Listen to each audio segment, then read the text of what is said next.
everybody, welcome back to my channel. I'm sorry for the little delay in the videos. I was gonna do a chiropractor update and I just didn't, but I still plan on doing one. Did go today and I have some issues that I want to talk about that, just trying to figure out what to do with everything. Excuse the look today. Today was 90 something degrees here in Chicago and it was not a day to blow dry out your hair, so it's up. So sorry that I look a little off today. I just wanted to go over, this is Monday, August 6th, I believe, and I wanted to go over my doctor's appointments that I had on this Friday. I was gonna record on Friday, but by the time I got home it was like 5 or 6 o'clock, and I just got back from the grocery store. I was tired, I was hungry, and I just wanted to just chill. And then I was gonna video this past weekend, but I had an all-day migraine on Saturday, so I couldn't do anything. And then yesterday was just catching up from what I could do on Saturday, which was like laundry, housework, stuff like that. So just wanted to go over a little bit of what the BMI surgeon had talked to me about. I went and saw him in the morning on Friday. He just kind of went over what you do is you fill out this online like questionnaire type thing that is just, history of, family history, surgeries that you had, medications you're on, all that jazz that you usually do anyways when you go see a doctor. So he kind of just went over a few things, asked a few more questions. I kind of had, I would stop and say, something like this. Then he took me over to this little like x-ray machine, which was kind of cool. And I leaned up against it and I drank some of that little like stuff you drink when you get an endo or colonoscopy. And there was like a TV kind of behind where this like machine was, and I can actually see the drink go down my esophagus into my stomach. And he did notice that I have, which most people that are obese said it's pretty normal. I have a hiatal hernia.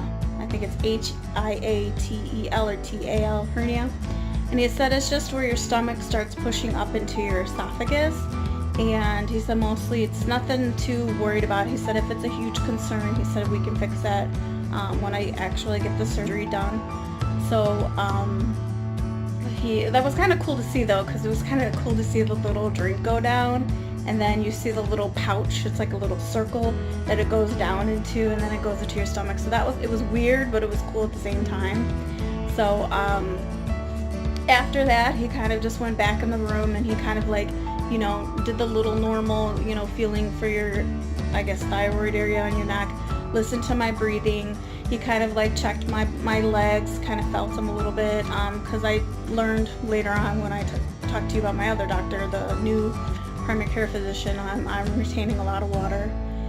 Then he looked over my belly because you will get scarred up, and he noticed my appendix scar. So I think they have to figure that out because of the places for all the different surgeries that they do. So he still said I'm good to do the sleeve. He said that will help me reduce how I'm always hungry. I'm always hungry. Like if I could eat 24/7, I would eat 24/7. So sorry, I just have the TV on mute, just kind of glancing because I get nervous when I do these videos, so please forgive me. Trying to be as not professional, but as like something that you guys would want to keep watching. So I'm trying to be as thorough and as, personable as possible. But this is a pretty personal thing, and I haven't shared much with anybody, just if I don't think like my friends are subscribers to my channel, so I don't think anybody knows except for my mom, and that's another topic I have for another day. I'm going through some major issues with my mom. We're kind of not talking. We'll text once in a blue moon and we'll Facebook message, but it's nothing. It's pretty big. So anyway, he said after that, he said, okay, so you're good to go. I probably won't see him for a little while because the next thing you do is you have to set up a weight, they call it a weigh-in class, and I just have like the little notes right here that I'm reading off of. So I have to take, basically it's a nutrition class. It's a one-time class that's about an hour and a half or so. And then each month I have to go in just once a month for about 10 minutes just to get weighed. So the first class is mandatory. Well, they're all mandatory, but the first class is an hour and a half to go over nutrition stuff, probably the food pyramid, what you should and shouldn't eat, you know. So I have to talk to my supervisor at work to figure out what day will work for me, because I'll probably have to work from home that day. I do have a date picked out, so I just want to make sure that that's good with my supervisor for work. So once you do that, then you want to start, I have to start calling, there's 3 separate doctors that I have to get clearance for. You have to go get clearance from a psychologist to get a psycho evaluation. You have to go through the lung doctor, which I'm not even going to pronounce it, pulmonologist. Just for your lungs, so you have to get clearance for that. And then lastly, she said I should make an appointment between October and November, make an appointment for a cardiologist. And you're basically just doing like a one-time appointment. You just say, I need clearance for BMI surgery. That's what she told me to tell them when I do it. So the first one I'm probably going to do is the psychologist appointment, and she said the most popular one is you can actually do it over the phone. So there's a website here with the phone number, so I'm going to check out the website first and then see, it says done over the phone, make sure they will accept your insurance. So I'm going to go online probably this week and check that out, just start getting that out of the way, and then set up an appointment for the cardiologist between October and November. So after I get those 3 things done and I finish my weigh-ins, which will take 6 months because that's what Aetna requires and that's who my insurance is, I will be ready for my next appointment, which will be the pre-op appointment with the doctor. Basically he just kind of went over the sleeve as they ask you what surgery you're most interested in, and since I did say the sleeve, he looked over all my stuff and he said the sleeve would be fine for you to do. And he said, majority of the operations they do out of that office, of that practice, is the sleeve.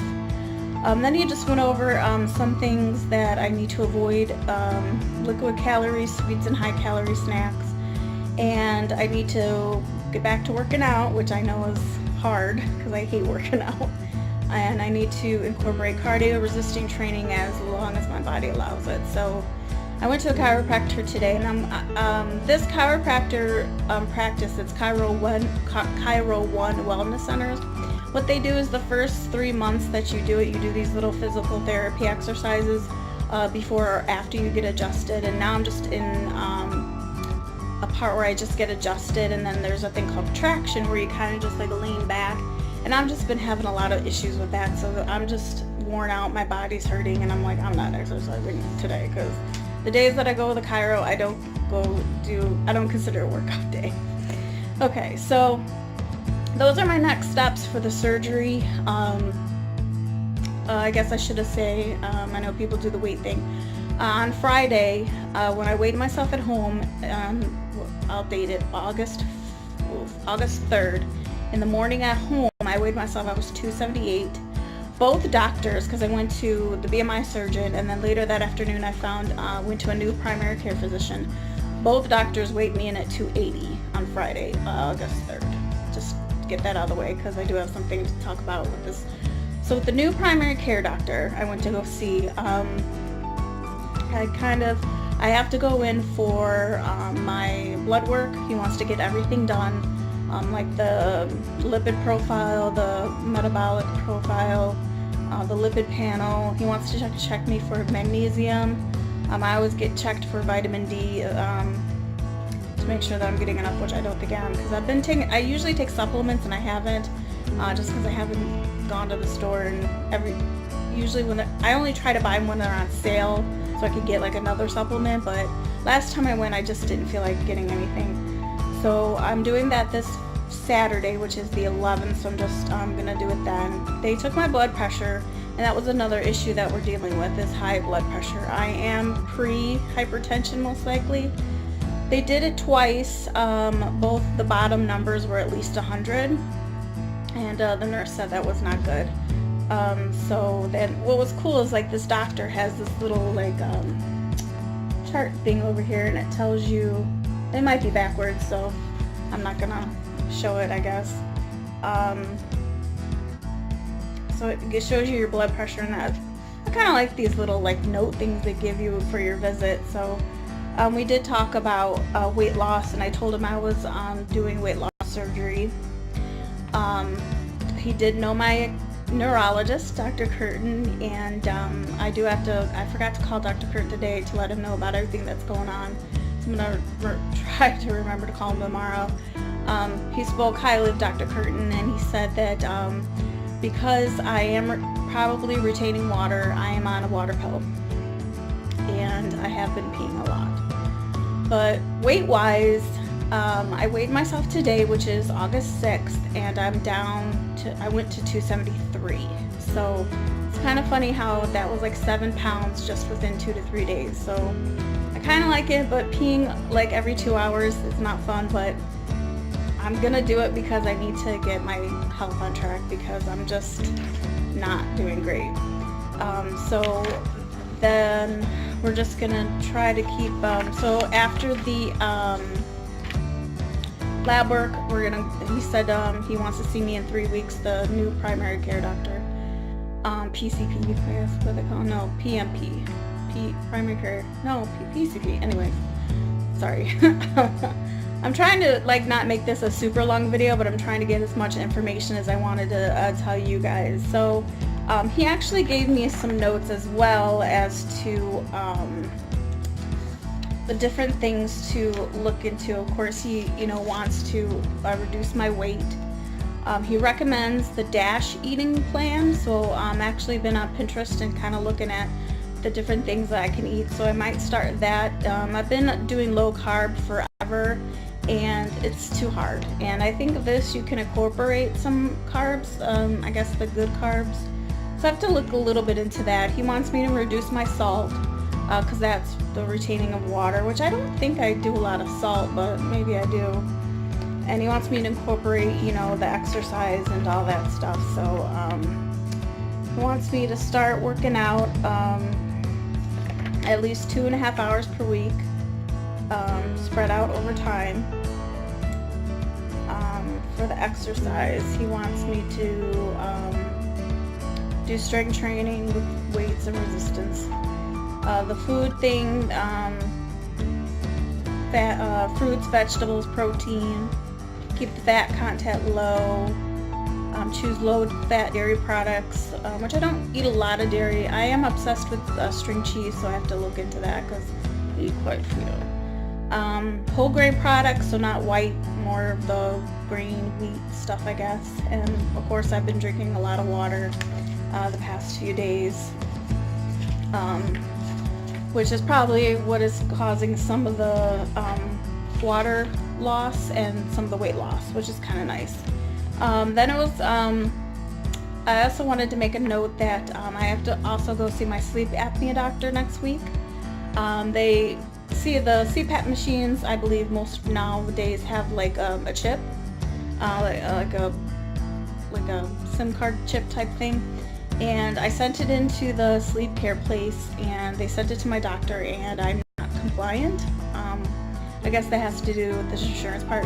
I think you have to have so many days on the machine, like every single day, and I've been very bad. I was okay the first couple weeks, and then I would skip a few days, and I would go back on it for a few days, on and off. And then I probably had mentioned in another video that I hadn't used it since March of this year. And then they sent me the letter back late June, and then I used it that weekend, and then I sent the chip in. So I have to go see the sleep doctor next week, and I'm sure they're gonna yell at me. Or she's the desk lady said we're just gonna have to find a way to get you to get compliant, to figure out how we can just use the machine. It's not like the machine is like, it's hard sometimes.